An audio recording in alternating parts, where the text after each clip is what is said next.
Welcome back, guys, to another deck tech for Arakni Huntsman. I've been testing this for a little bit. It's a lot of fun, especially with the new card Hunter or Hunted.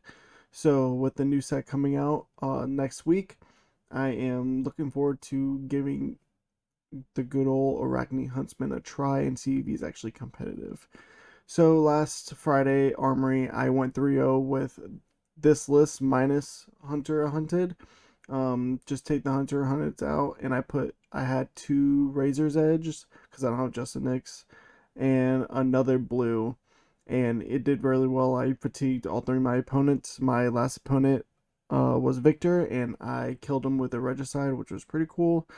We were both fatigued, but I was there. I got him. I posted all three of those matches on the channel, so if you guys want to check out those matches, please do so. Give them a like, subscribe. It's a pretty fun deck. So if you wanted to pick it up and you have the assassin pieces, go ahead, give the deck a try. If you like the fatiguey control match, then this is the deck for you. So we'll go into the deck tech. So starting with the equipment, main board, your main boarding flick knives for the Graven Call. So you want to get that Graven Call flicked sooner rather than later, or if you're able to have the silver set up, flick it so you can attack twice with it in a turn. That's always possible if you have like 4 blues in hand or 3 blues in hand. Then you can dagger, flick, dagger again by bringing it back. So that's always a thing. I did that on one of my games. It felt good. It's extra 2 damage, but I was able to utilize my resources floating. So main board Spring Tunic and main board Mask. So Mask is pretty big. Being able to pop this to banish an extra card off a deck if they just say no blocks, they're not gonna react, especially if it's like annihilate the arm if it's coming in for 5. So being able to get that extra banish, and then once you gain that silver generation, you're gaining this back 2 or 3 times within a match. So this always feels good. Use it when you can. Get that extra banish and possibly extra silver. So always feels good. It's fun. Starting with main board, annihilate the arm. So this one is your go-to every time. Contracted to hit attack actions. 99% of the decks all have attack actions unless you're playing Kano. Then you're just 5 damage, banishing the top. So this is always usually hitting, especially if I'm looking at the top and I bottom and I hit. Most of the time you're still hitting. If not, it happens, but most time you see that attack action. So this always feels good at 1 for 5. Command Conquer. Enough said about Command Conquer. Everybody should know. Goated card. Especially if you have 2 blues in hand. You can dagger, Graven Call into another dagger. So if you're using Nerf Scalpel or something, Spider's Bite, to -1 their attack actions, and then Command and Conquer. Now they have to commit 3 cards, especially if they don't block it. So always swing Graven Call first, and then swing your Spider's Bite if you're doing that double.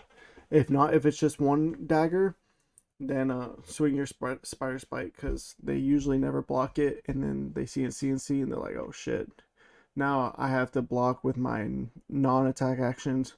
You're disrupting their hand, because if they have a line they want to do, they're unable to do it now, especially if you're hitting the arsenal, and if they actually value that arsenal. Cut to the chase. I was playing 2 in my armory. For this list, I put it up to 3. You can kind of do both ways with like Justin Nick or cut to the chase. I don't play Justin Nick's. You have quite a few stealth cards, but Justin Nick does feel good. If that +5, 0 for +5, and you're banishing top, I probably will eventually put Justin Nick in, but as of right now, I'm just playing 3 cut to the chase just to get my contract cards +3, being able to look again if I'm I'm not able to get that top card I need, I'm able to look again. So it always feels good to see it, and especially paired with a shred. E-strike 0 for 7. Um, it's a +2 go. It's go again. Draw a card if you wanted to draw a card. If you know what's on top of your deck. If you want arsenal target. If you want to have a go wide turn towards the end of the game to close out the game, E-strike just feels amazing. So E-strike is goated. Leave no witness. Your best Codex of Fairly target. Especially mid to late game when you're trying to disrupt the most. They don't have an arsenal. You just drop a codex. They fill the arsenal. They have to discard a card. So that's that's an engine for your fatigue plan. And your leave no witness shoots. They don't have armor. They're committing 2 cards unless they want to get rid of that. If they just take it and just lose the arsenal anyways. Most time they block. So always feels good. Especially if you shred or pump it. It feels even better. If you're able to. Plunder the Poor, contract to banish cards with 1 or less. So all your go wide decks, anything that's aggro, this usually hits every single time. Unless you're playing like Guardian or even Brute, most of the time it hits. Mostly just Guardian, you're most likely not hitting this, but you definitely can. So this always just does feel good. Just to play 0 for 4. Most of the time they just put 2 cards in front of it. If they don't, then they lose a card and then you get a silver. So it just fuels your fatigue plan. Codex Frailty, probably one of the best cards in the assassin class. If you have no hand, you just play this. Get a ponder, they get a frailty. You get your leave no witness. You swing for 4, and it's just pure disruption. So Codex Frailty just feels amazing every single way. That's like a must. Eradicate. So Eradicate, usually I don't think I've hit yellows off of Eradicate. Usually you're not really gonna, unless you're playing like Prism or something that has heavy yellows, brutes, anything like that, or if you're playing Gravy. Against a Gravy, you most likely will hit a yellow ally, so they're blocking this every time. Having a shred and cut to chase with this is like the best thing you can do, because if you're hitting for 6 or 7 potentially, like banishing that many cards, doing that much damage, that's deck damage and regular damage. And then if you're playing one of those heroes, 2-3 gold is 2-3 silver is very possible. So your Eradicate is one of the best contracted cards. Too bad it's yellows, but it's still really good. Shred is just good. It's a -3. In some sorts, it's a +3, but if they're not defending, cool, they're not defending, you're arsenaling this. If they defend, you say no, I'm going to just shred that card. So even if they don't defend and just take the damage, this is a great arsenal target. Moving to blues, I'm playing What One Art of Desire Mine. It's just, a blue stealth card. It's a 1 on hit. Banish the top card. If it's a blue, draw a card, gain 1 life. So if you have nothing else and you swing this, they're always gonna either put armor against it, or they're gonna put a card in front of it. So even if you just have this, you send this just to get their armor count down. So it feels good that way. Usually you're just pitching this into daggers. That's mostly what I do. But if this is the only card in my hand, I'm just swinging 1 and getting their armor down. So feels good that way.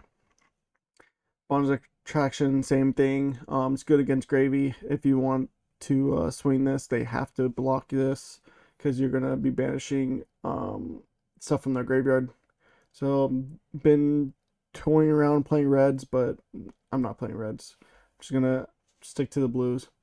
That's the only reason why Justin Nick could be really good, because if you have Justin Nick in one of these blues, it feels good every single time. Tendency, Tendency is an interesting card. It's usually the go again, unless I have a 5 card hand. The go again really doesn't matter. But being able to look at the top three and banish something, and like most of the time guaranteeing silver feels really nice. So just kickstarting your silver generation is the way to go with this card. It's a blue block 3. You can pitch for dagger. If you can't play this, if you have like a CNC or something, you could just pitch it away, find it for later. Playing this late game feels good because it auto banishes a card off the top, so they can't play around it. So I love this card. And like I said, if you complete a contract, it gains go again, and you can send 2 contracted cards or this or a contract card and CNC or something like that. Double Trouble, it's a stealth card. Activate 2 or more, it gets +2, so they don't, if they say no blocks. And you flick knives into your mask or whatever, or they block it and you flick knives into a shred. Banshee top 2 is pretty good. Hunter Hunted. So this is the new card. This is pretty much what's making Arakni come back into the limelight.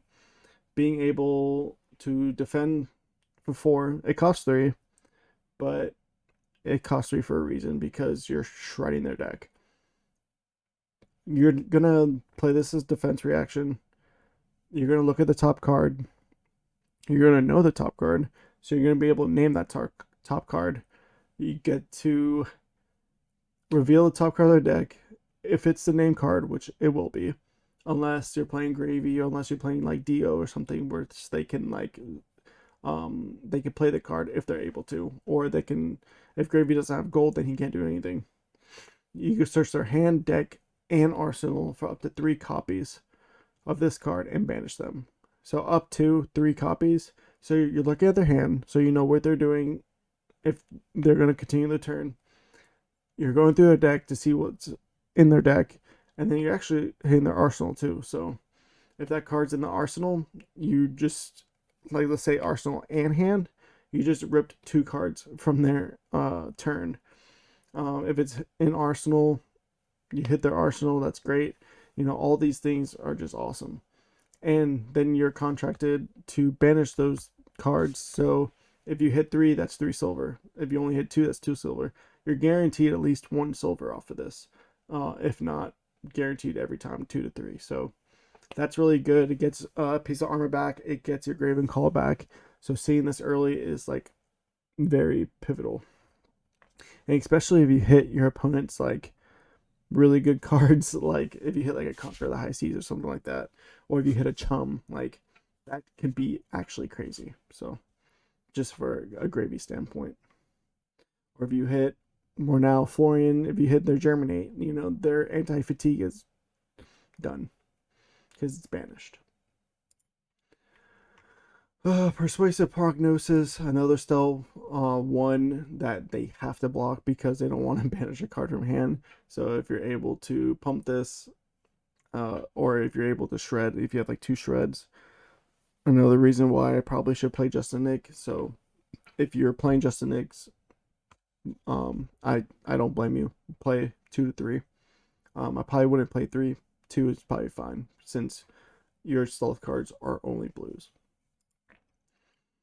Regicide against a royal hero. So you're playing Fang or something, towards the end of the game. If you line it up correctly, if you see their graveyard receive their banish, and you know that you can hit with Regicide, then I mean, there you go. That's a game winner right there. I did it with Victor and it was awesome. Shred, -2, awesome. Surgical Extraction, banish a blue card. This is a 2 for 4, but they have to block this every time, unless they want a card shredded out of their hand, which I mean it's fine for me if I could hit for 4 and banish a card from hand and get the choose. That's why this is always blocked. So I usually try to save these for late game, because if they only have 3 sub 5 cards left in deck, they're committing 2 cards to this. They have to, because you either take the damage and lose 1 card, or you block with 2 cards, keep that damage if you're both low life. So or they take it and you take the card they need, let's say, to close out the game. So most of the time they're always blocking with this. Going to sideboard. So if you haven't noticed with all of these, this is your just block package. Fiddler Screen, Fate Foreseen, Sink Below, Sigil, Oasis. Fate Foreseen, Sink Below, that's your defense reactions. Block 4, just good for any fatigue like deck. Fiddler Screen, it's a block 1, gain 3 life. It's technically for 4, so if you just discard this, it's a gain 3 life. If you block a dagger, it's just you're blocking 1 and then gain 3 on the backside. It just feels good every single time. Sigil, gain 3 life. Oasis, off that tune encounter, always feels great.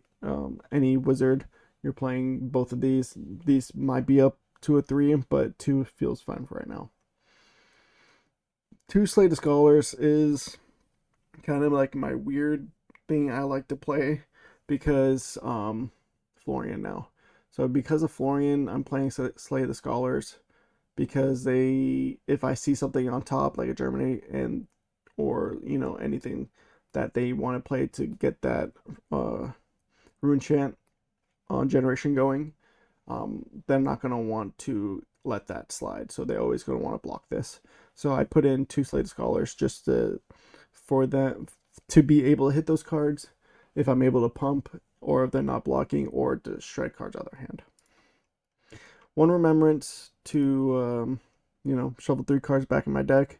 Most of the time it's Codex of Frailties towards the end game, so I can just leave no witness them to strike cards out of their hand. Moving in equipment, Arcane Lantern, back and Veil, Respirator. So Arcane Barrier 3, that's a must for any wizard.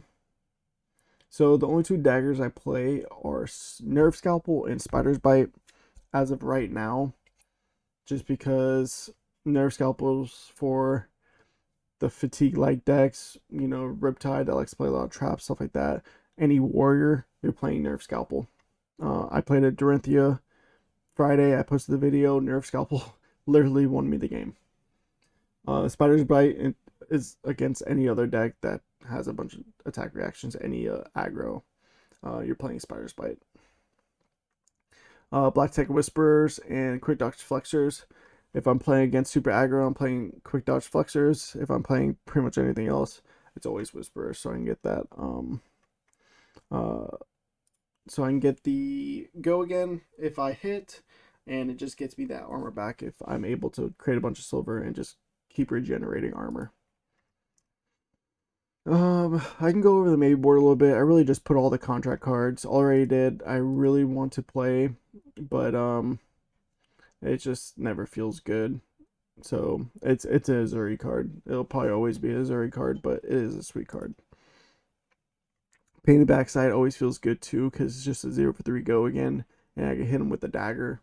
So if they just take 3, hit them with like a Spider's Bite, and then come in with like CNC, that would feel really good too. So these are maybe. Razor Reflex I kind of dabbled with, but it costs 1, so most of the time it doesn't feel good. Under the Trapdoor, if I do play traps or end up playing traps, then I'll probably play 1 or 2 of these just to get that trap from graveyard and to play the trap I actually need. So that'll feel pretty good, but as right now I'm not playing any traps. But that's the deck. It's fun. If you like the fatigue control type of deck, this is the one for you, especially with Hunter Hunted. This card just seems super fun. Right when it was spoiled, I was like, I'm gonna pick up this deck now because I've been wanting to play Fatigue. I've been playing Levia and Rhinar Fatigue. I wanted to play it. I never played Assassin, and I was like, this is the Assassin I want to play now. So this is the Assassin I kind of like. I'm liking it. I'm gonna keep playing it. Hopefully it's like actually a worthy deck to take to a tournament, because I would like to do good with it. So, but if you guys have any questions, please comment below. I'll gladly answer them. If you have any tips, please comment below. Let me know, and it's greatly appreciated. But yeah, that's the deck tech. Appreciate it. Stay safe.